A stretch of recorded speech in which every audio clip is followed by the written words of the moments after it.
نماز عید الفطر کے طریقے اور اس کی نیت کے بارے میں جاننا ضروری ہے، اس لیے کہ بہت سارے حضرات ایسے ہوتے ہیں جو عیدگاہ میں پہنچ جاتے ہیں لیکن اس سے معلوم نہیں ہوتا کہ عید الفطر کی نماز کس طریقے سے پڑھنی ہے اور نیت کس طریقے سے کرنی ہے۔ تو جو آدمی نہیں جانتے ہیں یا جو آدمی جان کر بھول گئے ہیں تو اس آدمی کو یہ ویڈیو دیکھنا چاہیے۔ نیت کے سلسلے میں عبادات کے اندر اتنی بات یاد رکھیے کہ عبادات کے اندر نیت دل کے ارادے کا نام ہے۔ اگر کوئی آدمی دل سے ارادہ کر لیتا ہے کہ میں عید الفطر کی نماز ادا کر رہا ہوں تو بس اتنی نیت کافی ہے۔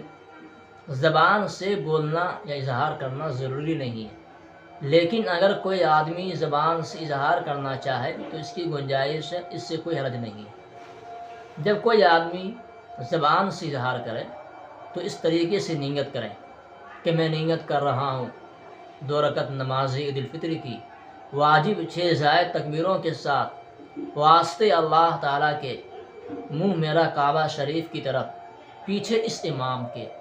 اتنا کہنے کے بعد جب امام صاحب تکبیر کہتے ہوئے اپنے دونوں ہاتھوں کو اپنے دونوں کانوں کی لو تک لے جائیں گے اور دونوں ہاتھوں کو اپنے ناف کے نیچے باندھ لیں گے۔ مقتدی حضرات بھی ایسے کہیں گے اور کریں گے۔ اس کے بعد امام اور مقتدی حضرات ثنا پڑھیں گے۔ ثنا پڑھنے کے بعد امام صاحب اپنے دونوں ہاتھوں کو تکبیر کہتے ہوئے دونوں ہاتھوں کو دونوں کانوں کی لو تک لے جائیں گے، پھر دونوں ہاتھوں کو چھوڑ دیں گے۔ پیچھے میں مقتدی حضرات بھی ایسے کرتے رہیں گے۔ پھر امام صاحب دونوں ہاتھوں کو دونوں کانوں کی لو تک لے جائیں گے، پھر چھوڑ دیں گے۔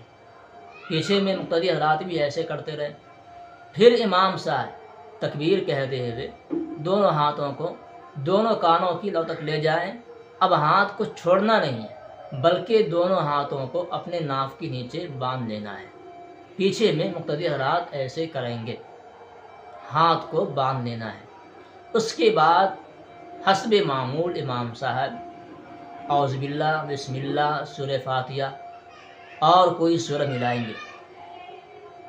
پھر اس کے بعد رکوع اور سجدے ہوں گے۔ پھر جب دوسری رکعت کے لیے امام صاحب کھڑے ہو تو سارے مقتدی حضرات اس کی پیروی کرتے رہیں۔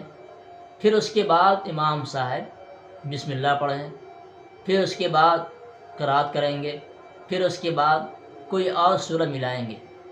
اب اس کے بعد امام صاحب دونوں ہاتھوں کو اٹھا کر دونوں کانوں کی لو تک لے جائیں گے اللہ کو کہتے ہوئے اور دونوں ہاتھوں کو چھوڑ دیں گے۔ پیچھے میں مقتدی حضرات بھی ایسے کرتے رہیں۔ پھر امام صاحب اپنے دونوں ہاتھوں کو دونوں کانوں کی لو تک لے جائیں گے اللہ اکبر کہتے ہوئے، پھر ہاتھوں کو چھوڑ دیں گے۔ تیسری بار بھی امام صاحب دونوں ہاتھوں کو اپنے دونوں کانوں کی لو تک لے جائیں گے اور دونوں ہاتھوں کو چھوڑ دیں گے۔